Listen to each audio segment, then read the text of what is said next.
ಈಗಲೂ ಹಾಗೆ. ಮಗಳು ಚಿಂತೆಲಿದ್ದಾಳೆ ಅಂತ ಗೊತ್ತಾದಾಗ ನಾವು ನೋಡಿಕೊಂಡು ಹಾಗೆ ಸುಮ್ಮನೆ ಇರೋದಕ್ಕಾಗತ್ತಾ?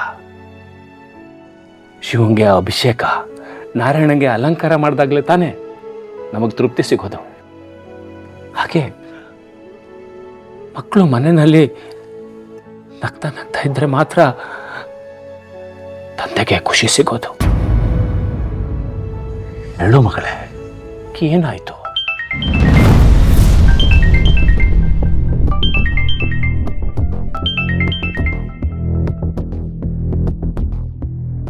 ಅಲ್ಲ, ಅವನ್ ಫೋನ್ ರಿಂಗ್ ಆದ್ರೆ ನೀನ್ ಯಾಕೆ ಇಷ್ಟೊಂದು ಬೆಚ್ಚ ಬೀಳ್ತಿದ್ಯಾ?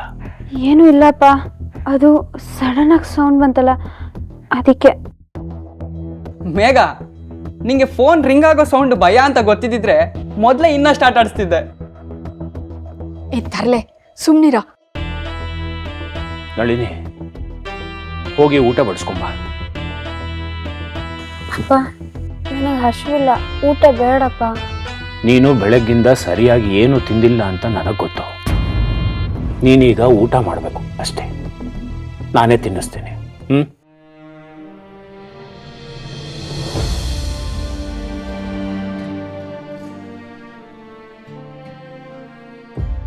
ಆನು.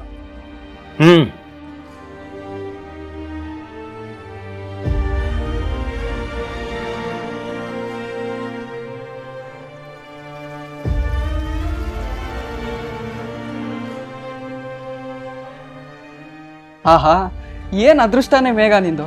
ಅಪ್ಪನ ಕೈಲಿ ಊಟ ಮಾಡಿಸ್ಕೋತಿದ್ಯಾ. ಇನ್ಮೇಲೆ ನಾನು ಊಟ ಮಾಡಲ್ಲ ಅಂತ ಹಠ ಮಾಡ್ತೀನಿ, ಆಗ ಅಪ್ಪ ನಂಗೂ ತಿನ್ನಿಸ್ತಾರೆ. ತರ್ಲೆ ನಡಿಯೋ, ನಿನಗೂ ಊಟಕ್ಕೆ ಹಾಕ್ಕೊಡ್ತೀನಿ. ಬೇಡಮ್ಮ, ಇದರಲ್ಲೇ ನಾನು ಅಪ್ಪನ ಹತ್ರ ಊಟ ಮಾಡ್ತೀನಿ. ಅಪ್ಪ, ನಂಗೂ ತಿನ್ಸಪ್ಪ.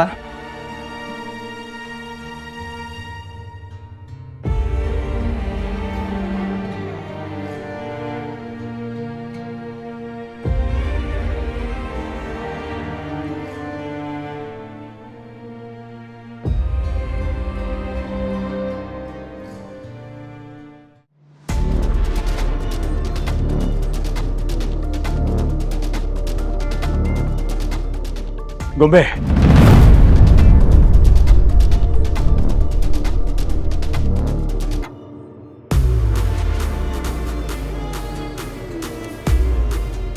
ಗೊಂಬೆ, ಗೊಂಬೆ, ನೋಡಿದೆ ನನ್ನ ಮಗಳನ್ನ. ನಾನು ಮಾತಾಡ್ಸಿದ್ರು ಮಾತಾಡದೆ ಹಾಗೆ ಹೋಗ್ತಾ ಇದ್ದಾಳೆ ನೋಡು. ಅಪ್ಪ, ದೇವಕಿಗೆ ನಿಮ್ಮ ಮೇಲೆ ಸಿಟ್ಟಿರ್ಬೋದು, ಆದರೆ ನಿಮ್ಮನ್ನು ಬಿಟ್ಕೊಟ್ಟಿಲ್ಲ. ಆ JS ನಿಮ್ಮ ಬಗ್ಗೆ ಕೆಟ್ಟದಾಗಿ ಮಾತಾಡಿದಾಗ ನಿಮ್ಮ ಪರವಾಗಿ ನಿಂತಿದ್ದು ಇವಳೇ ತಾನೆ.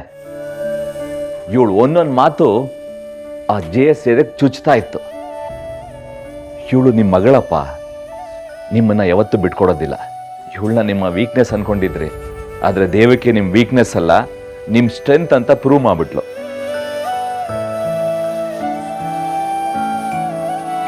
ಇವನಿಗೆ ನಿನ್ನಪ್ಪ ಆಗೋ ಯೋಗ್ಯತೆ ಇಲ್ಲ. ಇವನು ಇನ್ನೊಂದ್ಸಲ ನೀನ್ ಅವ್ರನ್ನ ಏಕವಚನದಲ್ಲಿ ಕರೆದ್ರೆ ಚೆನ್ನಾಗಿರಲ್ಲ ಜೈ. ಇಷ್ಟು ವರ್ಷ ಕಣ್ಣು ಕಾಣಿಸ್ಕೊಳ್ದೆ ಇರೋ ನಿನಗೂ ಕಣ್ಣಲ್ಲಿ ಕಣ್ಣಿಟ್ಟು ನೋಡ್ಕೊಂಡಿರೋ ಅವರಿಗೂ ತುಂಬಾ ವ್ಯತ್ಯಾಸ ಇದೆ. ಅವ್ರು ನನಗೆ ಏನೇ ಮಾಡಿರ್ಬೋದು, ಆದ್ರೆ ಅವ್ರು ನನಗಪ್ಪ.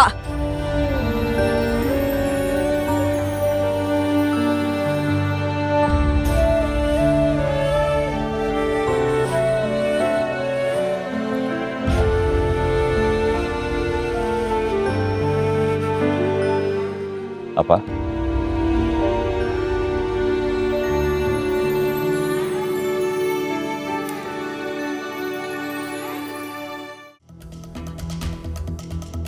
ದೇವಕಿ, ಇಷ್ಟೊತ್ತು ಎಲ್ಲಿ ಹೋಗಿದ್ದೆ ನೀನು?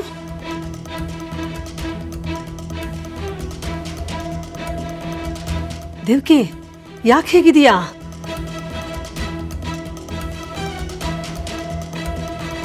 ದೇವಕಿ, ಏನಾಯ್ತು ಇವಳಿಗೆ?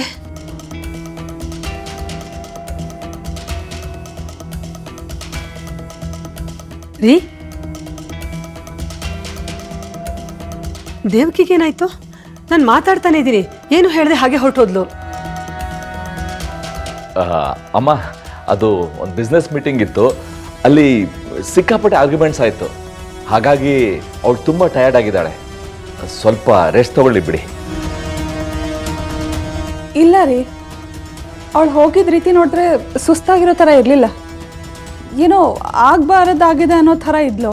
ಬಿಸ್ನೆಸ್ ಮೀಟಿಂಗ್ ಅಂತ ಹೇಳ್ತಾ ಇದೀವಿ ಅಲ್ವಾ, ಮತ್ತೆ ಯಾಕೆ ಇಲ್ದೇ ಇರೋದನ್ನೆಲ್ಲ ಯೋಚನೆ ಮಾಡ್ತಾ ಇದ್ದೀರಿ ನೀವು?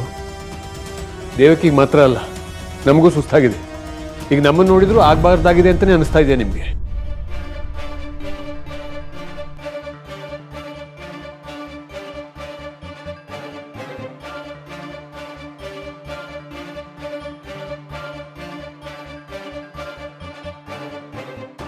ಅಮ್ಮ, ತಾತ ಏನೋ ಬಿಸ್ನೆಸ್ ಮೀಟಿಂಗ್ ಅಂತಿದ್ದಾರೆ, ಆದರೆ ನನಗೇನೋ ಹಾಗೆ ಅನ್ನಿಸ್ತಿಲ್ಲ.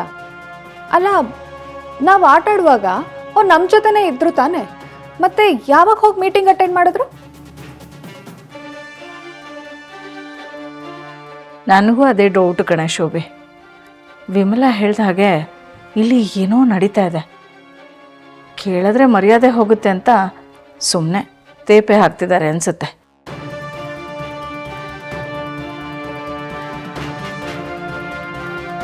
ನಿನ್ನ ಹತ್ರ ಸ್ವಲ್ಪ ಮಾತಾಡಬೇಕು, ಬಾ.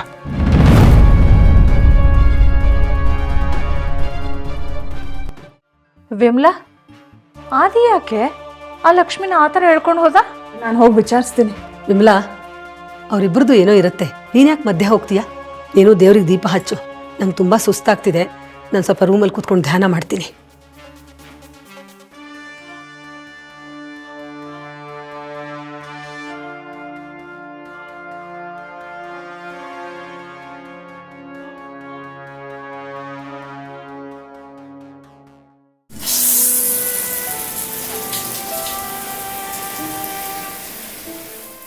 ಒಂದು ಹೆಣ್ಣಿಗೆ ಅವಳ ಅಪ್ಪನೇ ಮೊದಲು ಹೀರೋ, ಅಪ್ಪನ ರಾಜ್ಕುಮಾರಿ ಅವಳೆ. ಪ್ರಪಂಚದಲ್ಲಿ ಯಾರಿಂದನಾದರೂ ನೋವಾಗಬಹುದು, ಏನೇ ಆಗಬಹುದು. ಆ ನೋವನ್ನ ಮನ್ಸಿನ ಥರ ಕರ್ಗ್ಸೋಕ್ಕಾಗೋದು ಅಪ್ಪನಿಂದ ಮಾತ್ರ.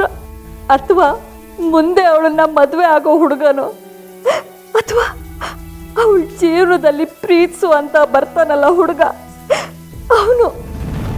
ಅವಳು ಒಡೆದೋಗಿರೋ ಮನಸ್ಸನ್ನ ಜೋಡಿಸೋಕ್ಕಾಗೋದು ಅವನಿಂದ ಮಾತ್ರ. ಆದರೆ ಇವನಿಂದನೇ ಮನ್ಸು ಹೊಡೆದ್ರೆ, ಇವರೇ ನೋವು ಕೊಟ್ರೆ ಆ ಹೆಣ್ಣು ಏನಾಗ್ತಾಳೆ? ಅಂತ ಹೆಣ್ಣು ಬದುಕಿದ್ರು ಸತ್ತ ಹಾಗೆ ಉಸಿರಾಡ್ತಾ ಇರ್ತಾಳೆ, ಆದರೆ ಜೀವ ಇರೋದಿಲ್ಲ ಅಷ್ಟೆ.